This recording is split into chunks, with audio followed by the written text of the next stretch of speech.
orang yang mengaku NU akan tetapi anti dengan negara Islam, anti dengan ditegakkannya hukum Islam di Indonesia, sudah dipastikan dia NU-nya tidak bersanad sampai kepada Hasyim Asy'ari. Dalam video itu ada hal yang janggal. Video itu memuat kedustaan besar atas nama Mbah Hasyim.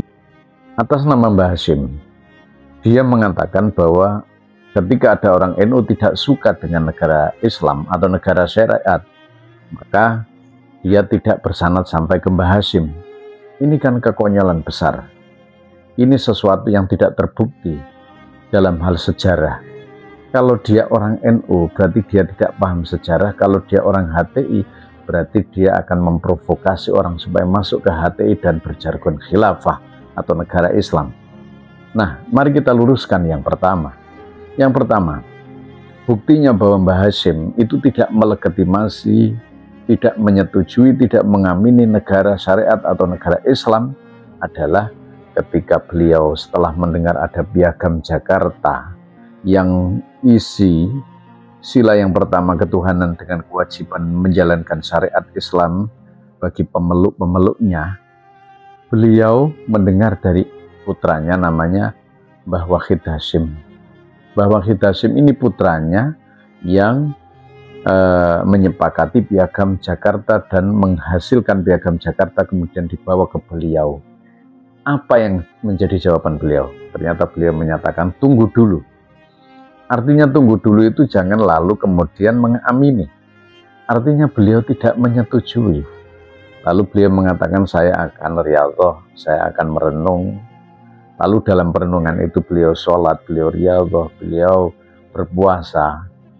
Dan lama sekali, singkat ceritanya beliau mengatakan ini harus dihapus sila yang pertama itu. Karena di situ ada sebuah otoritasi tentang harus ada kata Islam. Padahal Indonesia ini tidak hanya orang umat Islam. Kalau itu diberlakukan, maka akan membuat prahara besar, akan mengancam persatuan, akan memisahkan diri dari Indonesia. Itulah yang dimaksud dengan orang NU namanya Darul Mafasid. Menolak kerusakan itu didahulukan daripada mengambil kemaslahatan.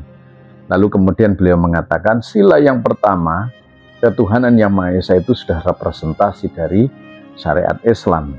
Mbah Hasyim itu menegakkan syariat Islam, tapi tidak harus menggunakan teks negara Islam. Berarti beliau tidak menyetujui negara Islam.